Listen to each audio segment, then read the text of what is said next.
नमस्कार, राम राम। कॉकरोच जनता पार्टी के सर्वे सर्वा और भारत के महान कॉकरोच श्री अभिजीत दिपके जी का कहना है, उनसे मुंबई में सवाल पूछा गया कि आप क्या करना चाहते हैं, राजनीतिक पार्टी बनाएंगे, क्या करेंगे, वो करेंगे। तो उन्होंने कहा कि नहीं नहीं, हम तो एक प्रेशर ग्रुप बना करके रखना चाहते हैं, क्योंकि इस देश में अब किसी चीज़ का कोई भरोसा नहीं रहा, ना मीडिया का, ना चुनाव आयोग का, ना पॉलिटिकल पार्टीज़ का, ना क्या कहते हैं कोर्ट का। मतलब कोई भी जो संवैधानिक संस्थान है उसका भरोसा नहीं रहा, ऐसा दिपके जी का कहना है। कोई दिव्य दृष्टि प्राप्त हुई है उनको, और उसको उसकी अकाउंटेबिलिटी बनाए रखने के लिए जनता को जो है मोबिलाइज करने की आवश्यकता है, और एक प्रेशर ग्रुप बना करके रखेंगे ताकि ये जनता को जो है जहाँ तहाँ आंदोलन के लिए प्रेरित किया जा सके। और जनता जो है तंग आ चुकी है इन सब से, क्योंकि सुबह कोई पार्टी जीतती है, शाम को कोई और पार्टी सरकार बना लेती है। पता नहीं ऐसा कहाँ, किस देश में, किस द्वीप में हुआ, या जो पार्टी कोई विपक्ष में है तो उसके ऊपर ईडी और सीबीआई का शिकंजा कसा जाता है। मतलब अगर चोर और भ्रष्टों के ऊपर ईडी और सीबीआई का शिकंजा कसा जाता है तो वह एक तरह से अत्याचार हो रहा है, आदरणीय दिपके जी के अनुसार। आपको ध्यान होगा कि एक समय जब अरविंद केजरीवाल जी इस देश में आए थे, तब उन्होंने भी प्रेशर ग्रुप बनाने की बात कही थी, राजनीति में नहीं आने का दावा किया था। फिर वो प्रेशर ग्रुप बनाते बनाते उन्होंने ऐसा प्रेशर बनाया कि प्रेशर कुकर ही फट गया, उसके चीथड़े उड़ गए। अब वे दोबारा उस चीथड़े उड़े हुए प्रेशर कुकर का जो है असेंबल करने में जुटे हुए हैं, जहाँ तहाँ से कि वह फिर से जुड़ जाए ताकि उसमें सीटी बजे। लेकिन उनके प्रयास जो हैं वे विफल हुए हैं। और अभिजीत दिपके को ये भी समझ लेना चाहिए कि इस देश में किसी अचानक से अमेरिका से प्रकट हुए महापुरुष के प्रेशर ग्रुप की आवश्यकता नहीं है। जनता स्वयं अपने आप में प्रेशर ग्रुप बना करके चलती है। उसे जहां इच्छा होती है, जिसे इच्छा होती है, वह चुनती है। अभी हाल ही में जो उपचुनाव हुए उसमें जनता को लगा कि नहीं ठीक है, हम दतिया और बांकीपुर पटना में जो है उसमें हम नहीं चुनेंगे भाजपा के प्रत्याशी को, तो उन्होंने नहीं चुना, नकार दिया।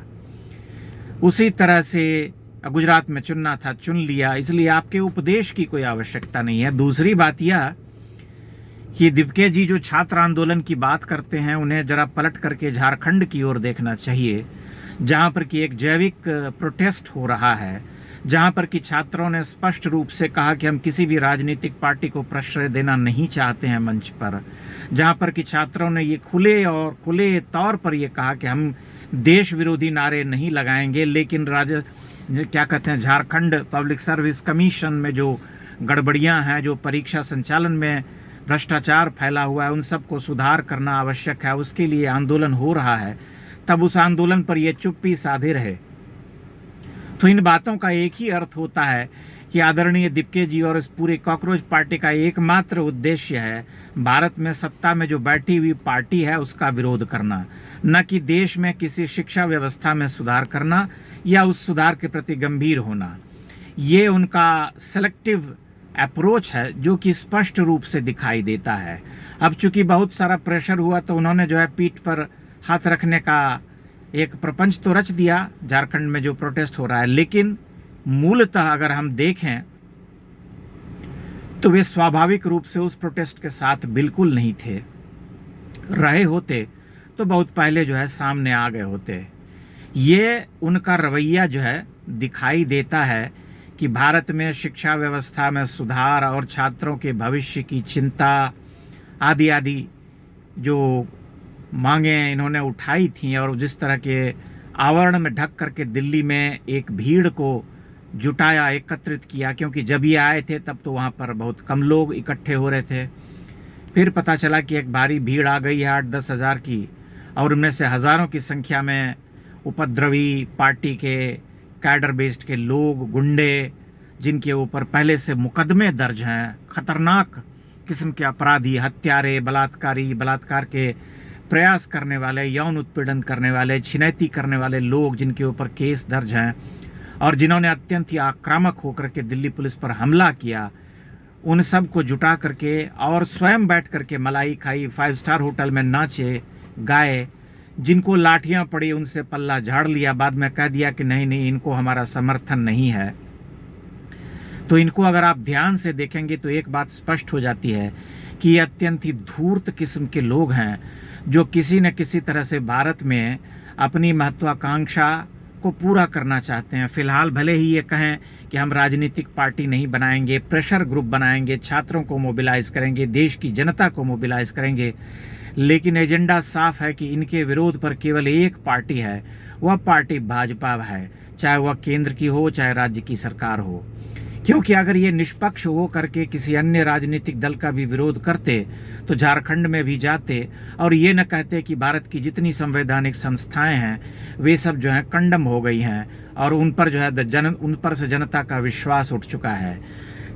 चुनाव आयोग के बारे में इस तरह की बातें करने का एकमात्र सूचना, एकमात्र ध्येय ये है कि जो राजनीतिक पार्टियां यहाँ पर मुद्दे उठाती हैं कि चुनाव आयोग जो है सरकार की एक पार्टी हो गई है और उसके तहत काम करती है, मतलब उसकी स्वतंत्र सत्ता जा चुकी है, उसी के पक्ष में ये सब खड़े करने की, लोगों को भड़काने की कोशिश है। जबकि यही चुनाव आयोग जब अभी 2 दिन पहले इसने रिजल्ट जारी किया उपचुनाव का, तब ईवीएम मशीन बिल्कुल ठीक हो गया था, लेकिन जब भाजपा जीत जाती है तब ईवीएम मशीन में कुछ गंभीर गड़बड़ी, खामी हो जाती है, उससे मैनिपुलेट किया जाता है, उससे हैक कर लिया गया होता है। यह लोकतंत्र के नाम पर एक दिव्य नाटक इस देश में रचा जा रहा है। भांति भांति के प्रहसन, भांति भांति के नाटक। अभी संसद में पिछले दिनों आपने देखा कि आदरणीय पप्पू जी वहाँ पर साधु बाबा बने हुए थे और उसकी वेशभूषा में उन्होंने हिंदू धर्म को किस तरह से अपमानित करने का प्रयास किया। तो ये सारी चीज़ें जब हम देखते हैं तब इनकी मंशा समझ में आ जाती है कि ये मूलतः किस उद्देश्य से काम कर रहे हैं, चाहे वो कॉकरोच हों या कोई और हों। अब चूंकि दीपके जी ने ये स्पष्ट कर दिया कि वे महान राष्ट्र और समाज सुधारक व्यक्ति हैं जो अचानक से प्रकट हुए हैं, जिनकी ये सब इच्छाएं हैं, तो जनता भी धीरे धीरे उनके बारे में विचार कर ही लेगी। ऐसा तो है नहीं कि उनके बारे में जनता ने कोई राय नहीं बनाई है या ये मान लिया है कि ये महान समाज सुधारक हैं। जनता भली भांति समझ चुकी है कि यहाँ जो भीड़ जुटी थी उनका उद्देश्य क्या था और उसे संचालित करने वाले लोग कौन थे। वही लोग जो गरज गरज करके गालियाँ दे रही थीं, बाद में क्षमा प्रार्थना करने पर आ गए और प्रधानमंत्री ने बड़प्पन दिखलाते हुए उन सबको क्षमा भी कर दिया। ये बात भी विचारणीय है, परंतु इन सब का एजेंडा अभी रुका नहीं है, क्योंकि ये देख चुके हैं कि जिस आंदोलन की आड़ में ये पूरे देश को भड़काना चाहते थे वह आंदोलन जो है एक तरह से फुस हो गया। ये राजनीति करने आए थे लेकिन भूल गए कि राजनीति करना किसी और को भी आता है। वे राजनीति ही कर रहे हैं, बरसों से कर रहे हैं, और राजनीति करके इस देश की सत्ता पर बैठे हैं तो उन्हें मूर्ख न समझा जाए। इसलिए ये सारा परिदृश्य आपके सामने है और आप स्वयं सोच विचार करके देख सकते हैं कि इन सब का उद्देश्य क्या है। आप अपने विचार, अपनी टिप्पणियां यहाँ पर अवश्य साझा करें। बहुत बहुत धन्यवाद।